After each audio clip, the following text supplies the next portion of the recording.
So I'm going to, though, ask you to go into the time machine for a moment, because we're pretty fascinated with, New York City in the early 70s and a young Donald Trump sort of entering a New York that's very different than the New York you and I are very familiar with and that you are speaking from. Can you kind of set the scene a little bit? Early 1970s New York City?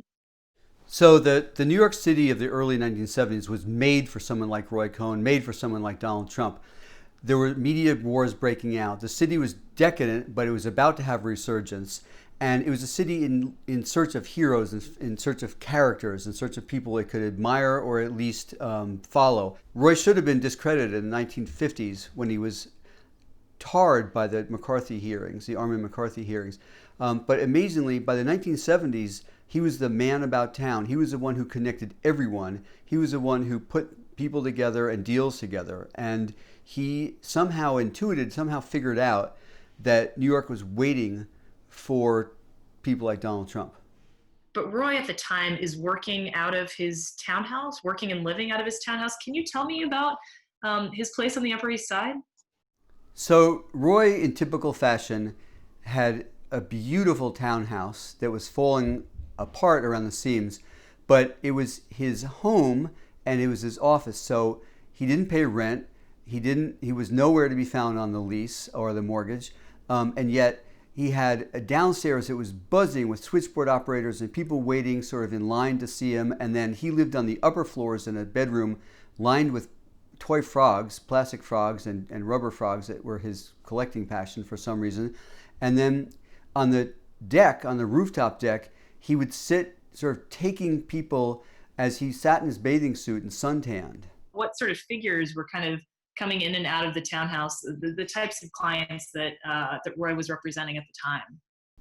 I went there first as a college student and later as a journalist. And I was amazed, I was dazzled, and I was disgusted. In one day, you might see Carmine DeSapio hobbling in, or you might see Anthony Fat Tony Salerno is his name, another mafia don. Or you might see Cardinal Spellman from the Catholic Church. Or you might see George Steinbrenner, the owner of the Yankees. They all came and paid homage to Roy. They all were clients of Roy's. It was a crazy assemblage of people. Later, when Ronald Reagan ran for office, Roger Stone was a regular visitor. He came and talked money with Roy and his partner, Tom Bolin. And everywhere you looked, there were people who were heiresses and there were people who were in industry or developers. And they were all crowding in to see Roy, to get a few minutes of Roy's time. And so I would just sit there as this parade of people would come through. And the more important ones, especially Donald Trump, would get the immediate attention. And the rest of us would be sort of left to watch and ogle everybody else who was there, biding time, waiting for a meeting, waiting for time with Roy. Now, Roy's meetings were very odd because if he really wanted to impress you, he would be up on his rooftop deck in nice weather, sunbathing, wearing nothing but a bathing suit, and you would have to go and sort of take a meeting with him as if there was nothing unusual about that. It's a bit of a power move. It was sort of, yes, you sort of you were whoever you were the supplicant. You were coming to ask a favor from Roy. However, he increasingly treated Trump as an equal. He loved Trump. Let me ask you a little bit before we get to their meeting, what Roy's approach was to the law. Roy certainly had an unorthodox approach to the law. He loved to say, don't tell me what the law is, tell me who the judge is. And he consorted with these judges. He made phone calls with them. He did things behind the back of prosecutors, which were frankly completely illegal. And he wasn't a lawyer in the typical sense. He did graduate from Columbia Law School before he was even old enough to take the bar. He had to wait till age 21 to take the bar. But he had a phenomenal mind. He could read a list of names when he was younger and recount that list of names, 50, 100 names. But he wasn't really a lawyer though. And he admitted this, his pride and joy was bullying people and bribing people and making deals behind the scenes. He was a fixer, he was a connector. And he actually joked about this, and people often joked about this at the birthday parties I went to for him. He was a terrible lawyer because he didn't pay attention to details. He didn't pay attention to names. He didn't pay attention to dates. I was at, I think it was Roy's last birthday party. So it would have been February of 1986, just a few months before he died. And a bunch of people made toasts to him, including Donald Trump. And Donald Trump said, I love telling people that Roy Cohn is my lawyer. He's a lousy lawyer, but just his name scares off everybody. Yeah, I remember this anecdote where Trump kept a photo, I think, of Roy in his desk at Trump Tower that he would take out. Can you Yes. tell me, you know that story? Yeah. Trump was very proud that he kept a photo of Roy Cohn on his desk. And he said when people came and they were considering going after Trump for money that was unpaid or for anything that Trump had done illegally, he would just point to the photo of Roy. And the message was clear: Roy will defend me. It's not even worth going after me. What's the signal that association sends to an adversary? Well, Roy cultivated an image of as a bulldog.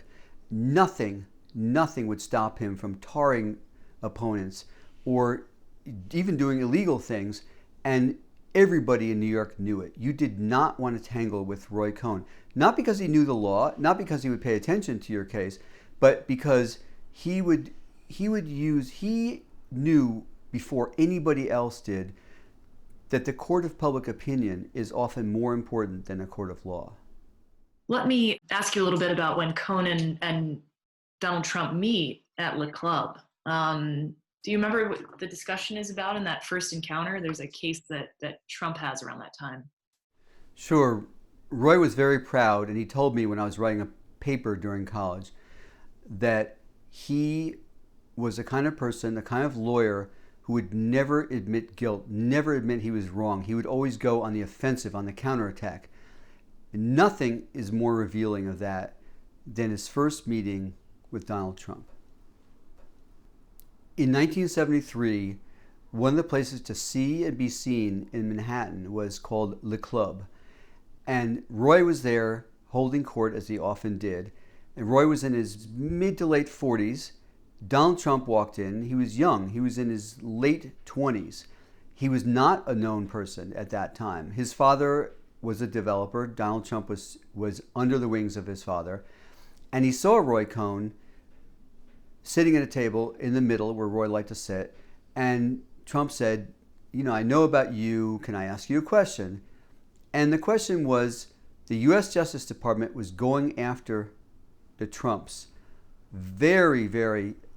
with incredible evidence that they owned a bunch of apartments in Queens and they were not letting blacks and other minorities rent those apartments.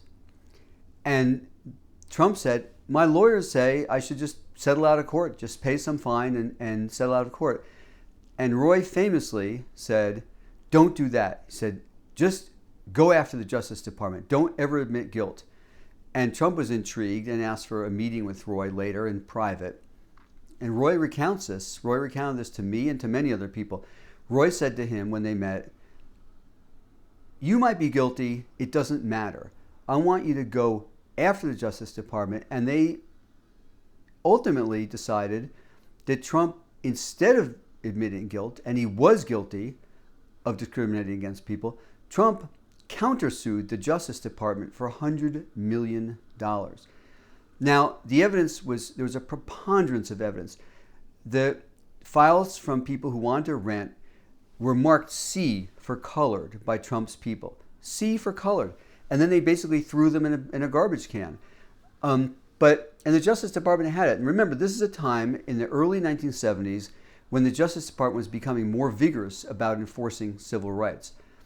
But Trump turned around, countersued, and even in this 2016 race against Hillary Clinton, he claimed that as a victory. He said he was never proven, he was never found guilty. But in fact, his countersuit didn't work, and in fact, he did end up quietly settling out of court. But Roy went on the offensive and said, this is a victory. Trump was vindicated. And that's a headline. That's the news that stuck with many New Yorkers, even though it was wrong.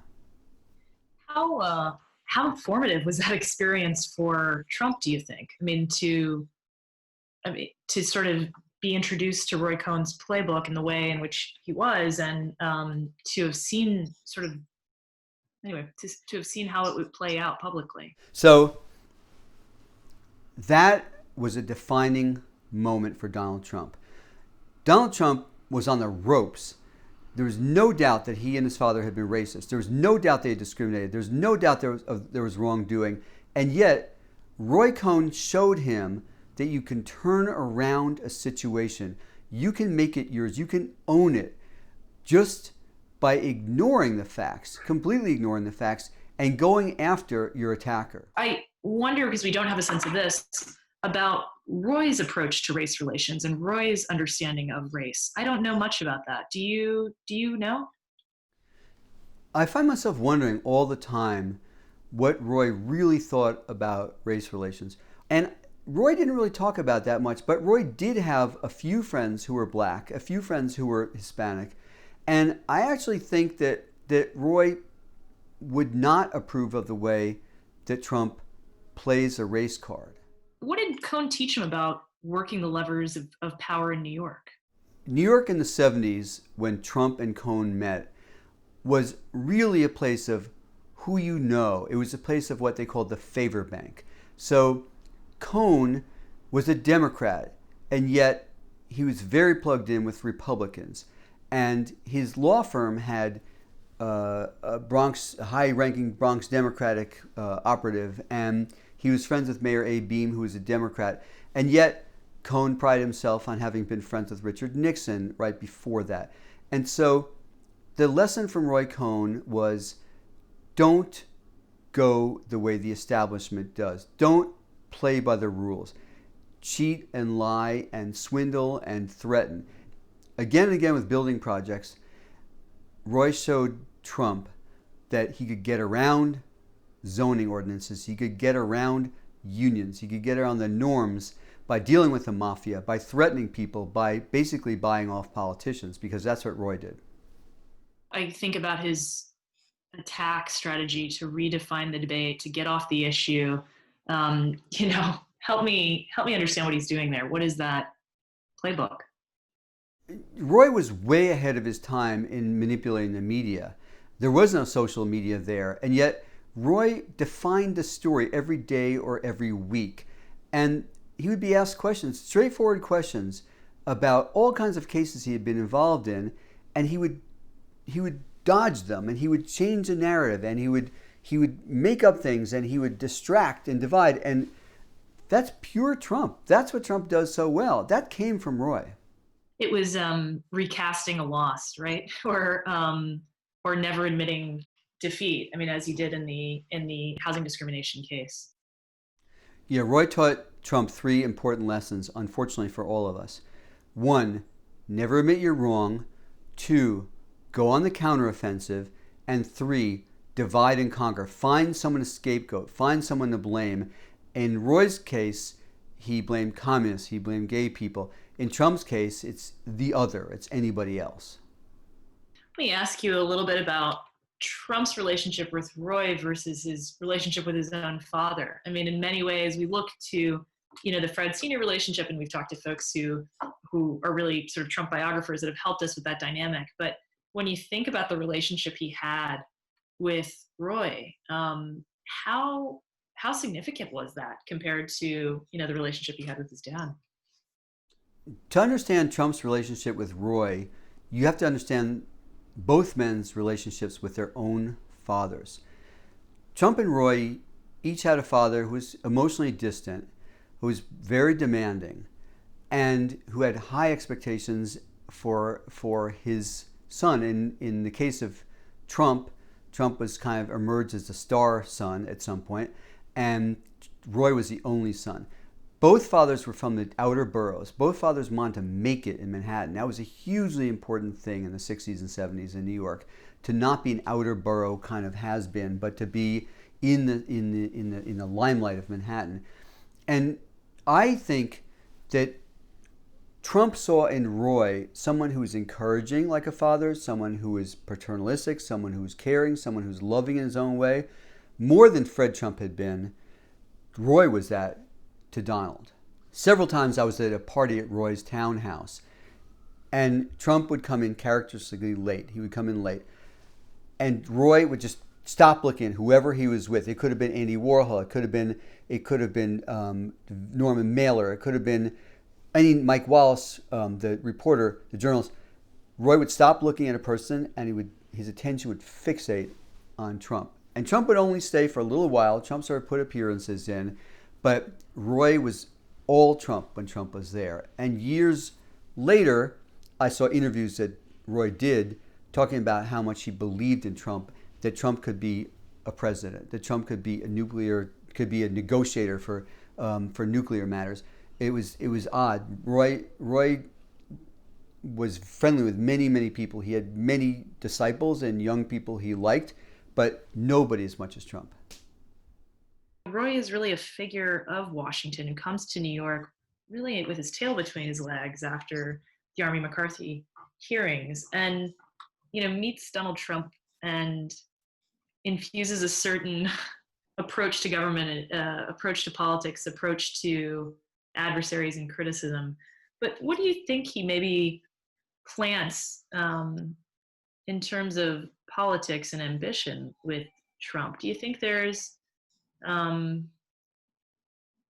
you think there's some influence on Roy's experience in Washington that he shares with the young Donald? So, by all means, by all measures, Roy should have been a failure after he returned from Washington to New York. He had been the subject of the Army McCarthy hearings. He was embarrassed. He was humiliated. He had gone after the Army to protect a friend of his, and the Army council had turned around and basically said, "Have you no decency?" It was a shocking moment in America. It was, in fact, what a lot of people think was America's first reality TV show. These hearings that were on every day that millions of Americans saw. But incredibly, Roy's lesson was, you can be defeated, you can be humiliated, you can do something embarrassing, you can do something wrong, and don't admit it. Just come back and make light of it, and people in Washington will forget, because Washington changes and the characters change, and all you have to do is be there, be amid the power. And Trump learned that from Roy. In fact, Roy, who left Washington humiliated in the mid-1950s, by the 1980s, the early 1980s, he was being feted, he was being celebrated in the White House by President Ronald Reagan. He helped get Ronald Reagan elected. He was friends with Ed Meese, who was in charge of the Justice Department, and Roger Stone, who was a main campaign aide. And Roy was in the White House for dinners, for celebrations. He was getting telegrams from Nancy Reagan. Nancy Reagan called them after the election and said, "Thank you for getting Ronnie elected." She credited him with doing that. So Roy realized that the lessons he learned in New York, dodge and deflect and deny, worked very well in Washington, where there's a lot of news happening and where you can just take advantage of the news cycle, which is something Trump has done very well. Let me ask you a little bit about when Roy is ill and Donald seems to abandon him. I watched as everybody knew he was lying about having liver cancer. Everybody knew he had AIDS, and he didn't admit it in public. He denied it in public, but he admitted essentially to me in private. And he was hurt because some people stuck by him, his law partners, his male friend at the time, Peter Fraser. But Trump dropped him like a stone when it became apparent that Roy's mind wasn't functioning well, that Roy couldn't do what he needed to do to make contacts, to go to court, to threaten people, to get on TV. He was just losing this sort of alacrity he'd had for so many years. And Roy was really hurt by that. Trump stopped seeing him, stopped calling him, stopped paying attention to him, stopped referring to him as he got progressively worse, and as it became apparent that Roy was going to be disbarred by New York, which he was. He was of no use to Trump. Trump basically forgot about him. What does it tell us about the way Trump is using advisors and using sort of those that are very close to him, right? I mean, we just described Roy as almost being a fatherly figure in some ways to Donald. I can't say many good things about Roy Cohn, but he was intensely loyal to people. As my grandmother declined and as she got ill and feeble in her 90s, Roy was always there. He was calling her all the time. He would make sure that they saw each other. And there was something tender about Roy, which is not evident in the way he treated other people outside the family. It was not evident in the way he treated most people, I should say. But he had that tenderness. But Trump was different, is different from Roy in that way. Trump will use you and take you as a friend, so-called friend, until the day when you turn on him or you're of no use to him and you're gone. You're written out, and in fact, he'll deride you. Roy actually was loyal to people when they became sick, when they became feeble, when they had legal problems, when they had financial problems. Not everybody, but several people. Trump has none of that. In the administration, there is a period in which he says, the president says, "Where's my Roy Cohn?" You know, when he's frustrated with his attorney general, when he's looking for a lawyer that's going to, that's going to get him out of, pickles. What is he looking for? Help us again with, again, that dependency that he had on Roy and that need that Roy fulfilled for Donald. Right. One of the most chilling things that Trump ever said, at least to me and my family, was when he blurted out in the White House, "Where's my Roy Cohn?" He was actually taking a shot at Jeff Sessions, the Attorney General who he chose. And he was saying that Jeff Sessions wasn't enough like the mob lawyer, Roy Cohn, who would break every rule imaginable.